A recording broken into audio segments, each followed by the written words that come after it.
Yeah, RPM tank, super clean, man. Yeah, look at that. The fit of the tank is just perfect. Yeah, I mean, that's really nice. And it's going to be super clean. You know, a lot of times you're putting these tanks underneath there and you're trying to, guys are doing mods and trying to, you know, to get the seat to fit clean and not lose your driver or rider position. Super, super nice, man. Yeah, it's kind of interesting how they mold these seats. You can't get to the storage under there anyway. Right. It's all wasted. It's all wasted space. Yeah, like this plate right here. I guess you could, you know, you could cut it out, but it's just a solid plate. So it's unusable storage. Yeah.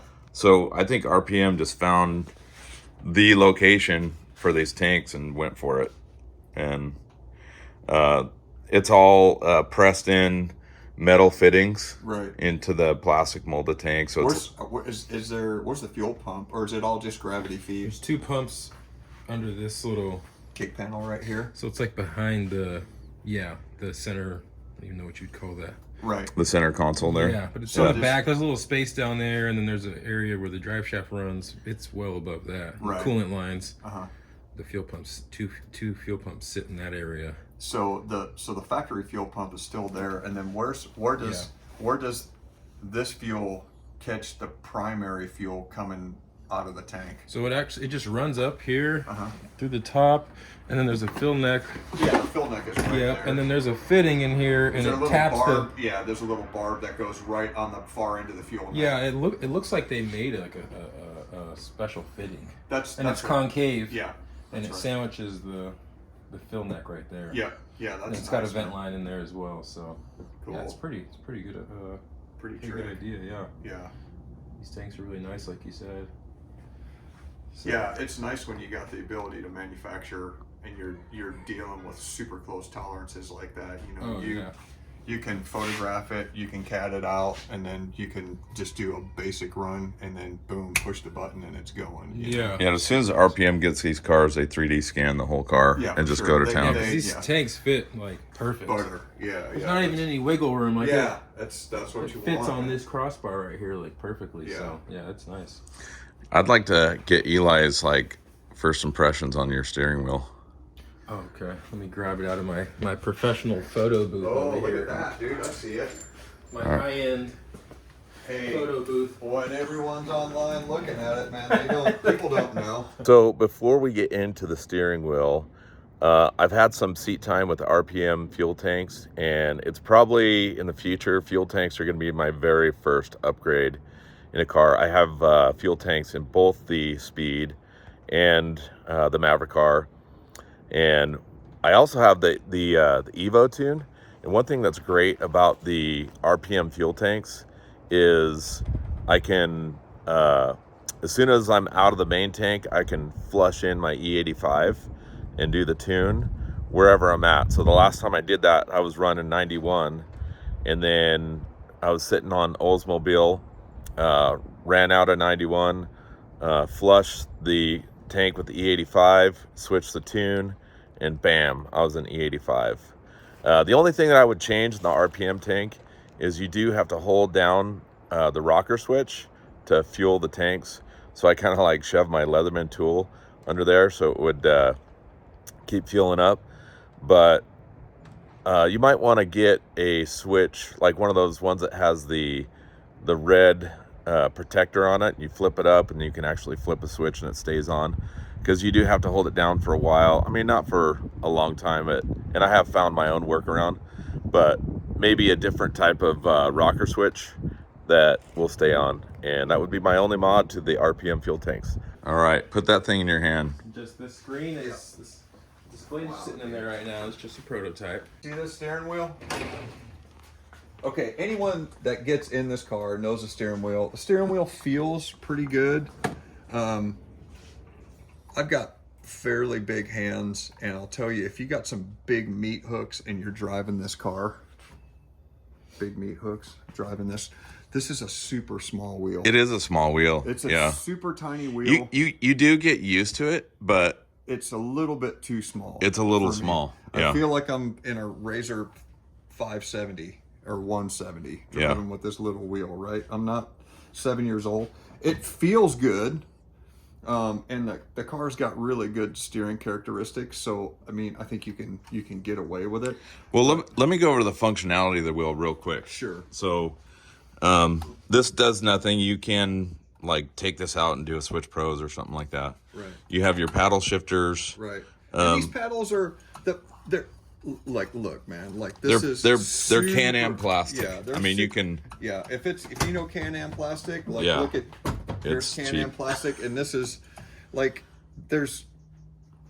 People are feel. breaking these steering wheels. Yeah. Just by I holding. just saw that yesterday. Yeah, just by holding on to them, they're breaking them. Yeah. I was actually putting that back on last night and tightening it. I thought I could tighten it pretty tight because it's got like a cast piece in Yeah. there.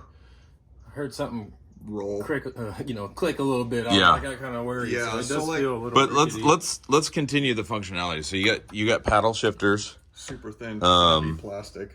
You have this is an up and down selector where you can select Put the key in engine there if modes. You want to show it, but Yeah, you've got to hit the settings button, and then you select engine modes, suspension modes, and then you push into final select. But These are the your feel of these buttons is kind of what I'm going to kind of interrupt you. For. Yeah. Like the feel of these buttons, like that positive contact, and anybody that's driven or ridden in something that's professionally built in those or as an aviation guy, and you're pressing a mic boom, you have that positive contact, that visceral feeling of like Tactile.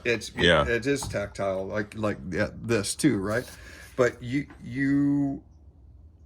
know quality. You know what I mean?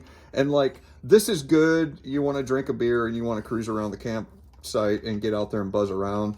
It's going to be fine. But if you really want to drive this car and you want driver's feel and you want high function, this, I'm going to tell you, pardon my French, this right here, this isn't going to last. No. It's just not. It's, Well, and they're already breaking. They're already breaking in the sure. dunes. You saw that too. I did see it on Yeah. Facebook. Yes. Just this guy's like, my steering wheel just ripped off. right. Yeah, And like let's talk about the cost of the steering wheel. It's not just like a little Momo steering wheel. Yeah, it's a plastic steering wheel.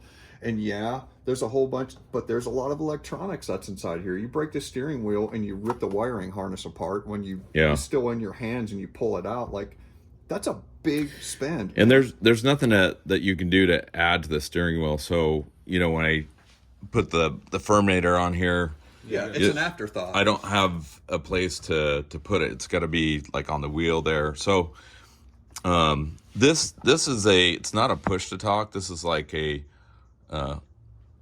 call my wife button. Yeah. voice commands or I whatever. just tore my steering wheel off. It's more it's more of a modern car feature than a side-by-side feature. I mean, I don't know when you're in a side-by-side and you can say, Alyssa, what time is it? call Xavier and have a conversation. Blasted thing. But that's what it's for. It's for earbuds. And who's wearing earbuds in these things? I mean, I'm not. I'm wearing a helmet and I'm tied into the radio, Right. So settings, selector, preferences, and that's all you got in the steering wheel. And then everything else you have to add on to it. Strap on everywhere. Yeah. So you've had Xavier's steering wheel in your hand. Where is it? Did I put it down over here? Now, Okay, so now let's look at this guy. this is a quality. Come over piece. here. Tell us about Yeah. this wheel here. Well, let is me crazy. just tell you my first, opinion of this wheel just by picking it up and feeling everything that's inside of this wheel. The feel of the wheel and the size is actually a pretty good size. People are going to say, well, it's small, but Slightly bigger. it is slightly bigger, and it's not so thick that you can't like see through it and move like your hands around. That wheel gets pretty cluttered up. And if you look at these paddles, like your hands moving around in here, it's going to be kind of easy to get your hands in there where there's a lot more room inside of here. Now take a listen. Now look at this is all carbon fiber. Yeah, turn that thing around. I mean, that is Gucci right there, dude. That's super, super nice stuff. Take a listen. That's like those contactors, everything on here. Same thing. Really nice stuff. These rheostat switches these are actually selector switches here on the side. And Rotary encoder. yeah, they're rotary selectors.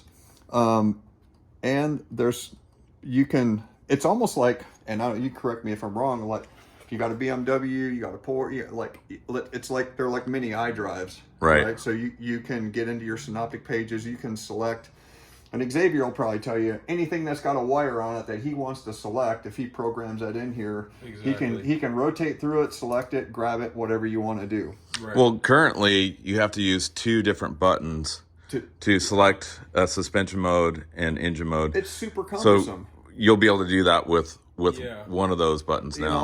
what? I'll likely have like a static setup, Right, or people would just buy them off the website. right. But people who have like shops or race teams, I told them we could do Programming. special firmwares and stuff like that. So tell us about what's going on right here. This is a center color display. Okay. It's pretty high resolution. I got them custom made, so they're high brightness, so they'll be easier to see in the sun. Right. So one of these, you could probably hit the button select through RPM, speedometer. Exactly. Yeah. That's Candidate real for time the- right there. Yeah. the rotary switches. Yeah, too. turbo boost, different things like that. mean, Exactly. MAV don't have to worry about the belt temp sensor, but if you Right. had something else like a Pro R, Well, any and of that stuff, or and that's the Pro thing Cam, is he's building these for Pro Rs too. yeah. Well, I'm the seeing wheel, one. honestly, I'm seeing one for my Pro R. the wheel is really universal, Right. but it has a lot of interfaces on it, Right. so it's able to work with anything really. So Right. it could be somebody's race truck, it Right. could be a Can-Am, it could be a Right. Polaris, it could be a Yeah, and you time can. attack car, a drag car, really. But the MAV guys are hitting me up a lot for these things, so we're pushing it towards them. And I did put the special interfaces it does need for this car. So Right. there's one In this special thing. car, like the redundancies between the TFT and the steering wheel and the console, it's terrible. To me, on this car, it almost seems like a gimmick. If I'm touching the steering wheel to make the TFT do something that I can just touch the TFT and it'll do, why do I have to have buttons down on the console that Yeah. that Right. It's not like I'm pushing this to make this do something. The steering wheel's here, the TFT's here, and the console's here. It's just The functionality is great with Yeah. the steering wheel. for sure. No. Well, these steering wheels is an MPI. You can use any wheel with this setup. I am going to be making my own wheels eventually. But mainly the product is this module here. Right. Oh, so you could This- you could buy a PRP steering Yeah. wheel. Sparko, Any you any can of use these a PR. center Oh, hubs, dude, that's all the- freaking rad. All the center hubs are the basic Yeah. center they're hub all the same. styles. So it's yeah. 6 by Right. 70 millimeter pattern, I believe. Dude, that makes it even better Yeah, because you can have Yeah, a you can bigger use wheel, whatever small wheel you wheel, want. whatever you want. I just bought a PRP steering wheel. It's bigger than this one, and I love the feel, the size of the actual steering wheel. Wheel itself. The wheel, Diameter, the diameter is perfect. And again, that goes back to like that. Like if you've got Preferences, yeah. yeah, if you have preferences, like you're buying the electronic package. I didn't even think about that, dude. Yeah. Like the preference of your wheel, and then you can. put the Yeah. electronics on it. Yeah. That is money, dude. That's so awesome. We just favor the MPI right now. So, in typical fashion, we didn't really film an outro. Hi, Gunner. We're at our cabin for Christmas. That's when this is being filmed. We started playing with that steering wheel and talking about the functionality of what we might do with it. So, what would you do with it if there was 10-way functionality, 2 scroll buttons like for volume or pumper air or selecting through your different suspension or engine modes because it scrolls and you can switch. So there's a lot of cool functionality there. So leave in the comments what you would do, and thank you for watching. The plan is to do an install on one of these steering wheels probably in a couple weeks, and then testing out. So it has not been tested out yet on the Maverick R. It's still in prototype version. Thanks again for watching, and have a happy new year.